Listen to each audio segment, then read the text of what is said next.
XPML11 ou MOLS11? Qual desses fundos imobiliários de shopping é o melhor? Nesse vídeo a gente vai fazer uma comparação rápida entre eles e depois eu vou te mostrar a minha opinião. E já aviso que se tu quiser ver algum vídeo mais detalhado em algum desses fundos, eu vou deixar aqui aparecendo dois links dos vídeos em que eu falo individualmente de cada um desse fundo imobiliário. Então se tu quiser conhecer algum deles mais a fundo, clica para ver esse vídeo, depois tu vê esse que a gente vai apresentar aqui nessa comparação. Primeira diferença entre eles é a localização do seu portfólio. Enquanto o MOLS11 ele preza por cidades médias ou grandes capitais do Nordeste, o XPML11 ele preza por cidades mais populosas, como São Paulo, Rio de Janeiro. A maior parte do portfólio dele está nesses dois estados. Ele tem mais alguns shoppings em outras cidades, mas sempre cidades muito populosas. E quando a gente olha para o endividamento, a gente vê que recentemente o XPML11 ele tomou mais dívidas para conseguir crescer de uma forma mais rápida. Quando a gente for olhar em termos de patrimônio líquido, a gente vê que o XPML11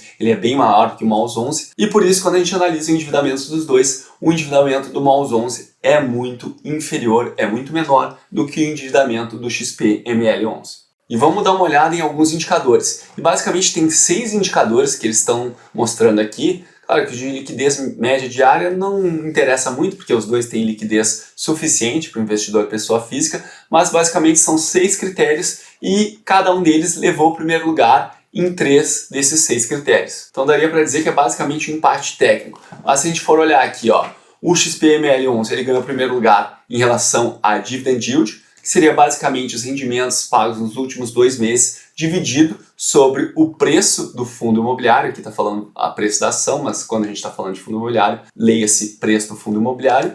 E ele também tem um crescimento maior dos dividendos nos últimos 3 anos. Então, se a gente for ver as figuras individuais, como eu vou mostrar aqui para vocês, reparem no crescimento ali de 2021. Olha como os rendimentos de 2020 estavam ali em patamares abaixo de 0,60. Os rendimentos agora de 2023 estão 0,81. Então, mais de 20 centavos de crescimento. Já quando a gente olha para o MOLS11, a gente está vendo que tem um crescimento também, mas olha aqui, ali em 2021 teve um crescimento até o final do ano, mas mais ou menos, vou pegar aqui na metade, os rendimentos estavam em 0,55 e agora em 2023 eles estão 0,78. Então também apresentou um crescimento, mas nos últimos 3 anos quem tem um crescimento maior dos dividendos é o XPML11. Em contrapartida, o MOLS11 ele tem um crescimento maior da sua cota e ele está com um preço sobre valor patrimonial abaixo de 1. O que isso significa?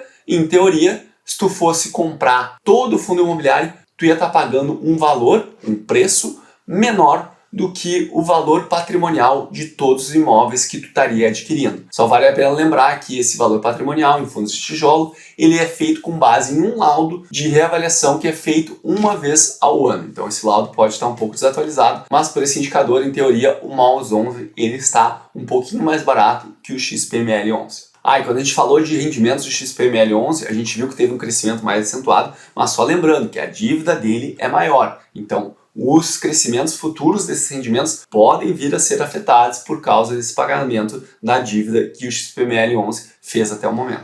Outra coisa que a gente tem que lembrar é que o XPML11 ele faz muito mais emissões do que o MOLS11, pelo menos foi assim até o momento. Isso não necessariamente é algo ruim. Se o dinheiro que o XPML11 conseguir captar nessas subscrições, ele consegue investir em projetos muito lucrativos, isso acaba sendo bom para o cotista. Mas daqui a pouco esses projetos acabam não tendo o retorno esperado e aí tu está emitindo cada vez mais cotas, o resultado do fundo tem que ser dividido por um número maior de investidores e isso pode vir a prejudicar a vida do investidor quando a gente tem um fundo que faz sucessivas e frequentes subscrições. Então é algo só que tu tem que ficar de olho e ciente. Porque se um fundo imobiliário faz muitas subscrições e o investidor não participa dessas subscrições novas, e aí para isso precisa ter dinheiro para comprar, ele acaba sendo diluído porque o resultado cada vez mais está sendo dividido por um número maior de investidores. E antes de seguir a minha análise e mostrar qual que eu tenho na minha carteira, clica para se inscrever no canal, compartilha esse vídeo com mais pessoas, assim tu ajuda o canal a crescer e cada vez mais eu consigo trazer mais conteúdo que ajuda vocês a investirem o seu dinheirinho. Voltando para o vídeo, vamos dar uma olhada no retorno desses dois fundos imobiliários nos últimos 2 anos. E olha aqui, quando a gente olha para a figura dos últimos 2 anos, a gente vê que o MOLS11, na maior parte do período, teve um retorno maior do que o XPML11. Agora, se a gente alongar um pouco mais o prazo de investimento, para pegar nos últimos 5 anos, a coisa já muda um pouquinho de figura. Claro, no período total dos 5 anos, o MOLS 11 ainda continua ganhando. Mas se a gente for olhar toda a trajetória, a gente pode ver que basicamente de 2018 até ali, finalzinho de 2021, o XPML11 ele estava tendo um retorno melhor do que o MOLS 11, mas basicamente nos últimos 2 anos o MOLS 11 conseguiu ter um resultado bem melhor e teve um retorno melhor nos últimos 5 anos quando a gente analisa esses dois fundos. E só para vocês terem uma noção do que vocês poderiam esperar em termos de patrimônio para investir nesses fundos, em termos de rendimento que vocês tirariam deles todos os meses. 100 cotas do XPML11, hoje para tu comprar elas tu precisaria de R$ 10.390. E isso te pagaria um rendimento por mês de R$ 83. Já se tu tivesse 100 cotas do MOLS 11, tu teria gastado 11.534 nos preços que estão hoje, conforme eu gravo esse vídeo, e essas 100 cotas te pagariam por mês em torno de R$ 80. Então, basicamente, a cota do MOLS 11 custa um pouco mais, o que não quer dizer que ela está mais cara, porque cara ou barata depende do resultado que aquele fundo imobiliário vai te entregar, mas ela custa um pouquinho mais e está pagando um pouquinho menos, diferença de R$ 3.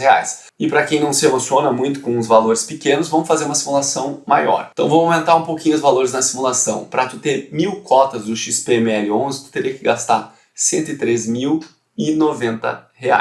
E isso te daria um rendimento mensal de R$ 830. Para tu ter 1.000 cotas do MOLS 11, tu teria que investir R$ 115.340 e isso te daria um rendimento de R$ 800 por mês. Então esse vídeo foi uma comparação mais rápida desses dois ativos. Se tu quiser mais detalhes, não esquece de ver os vídeos que eu mencionei lá no início, onde eu analisei cada um desses fundos imobiliários de forma individual. E claro que eu não vou dar uma de João Kleber e te deixar sem resposta. Eu vou falar para qual vai o meu voto. E olha, por ser dois fundos imobiliários que têm os portfólios em cidades bem diferentes, têm gestoras diferentes e tem até velocidades de crescimento um pouquinho diferentes, estratégias um pouquinho diferentes, eu acho que dá para tu ter os dois na sua carteira sim. Não é uma recomendação de investimentos, mas da minha carteira de fundos imobiliários cabe os dois e por isso que eu tenho os dois ao mesmo tempo. Então não necessariamente tu precisa escolher um ou outro, mas se tu quiser escolher apenas um deles, saiba que atualmente o XPML11 tem essa dívida maior que talvez os próximos meses ele vai sofrer um pouquinho para conseguir aumentar os seus rendimentos, por causa que vai ter esse pagamento de dívida impactando e que vai depender do resultado que ele conseguir nesses projetos. Se os projetos entregarem resultados muito bons, ok, ele vai continuar crescendo a uma taxa interessante. Mas o MOLS 11, apesar de não ter tido um crescimento de rendimentos tão expressivo nos últimos 3 anos, a gente viu ali que o retorno total entregue por ele foi maior do que o XPML11. Então, atualmente, os rendimentos do MOLS 11 parecem estar uma trajetória melhor, mas a gente não dá para esquecer o histórico de crescimento do XPML11, que conseguiu, na sua história, entregar um excelente histórico. E aí, o que tu achou da comparação? Me fala abaixo. Tem algum dos dois que tu acha que é muito melhor do que o outro? Ou daqui a pouco ainda tem um terceiro fundo imobiliário que tu gostaria de ver na disputa? Lembre-se que investir é preciso. Um grande abraço e até a próxima.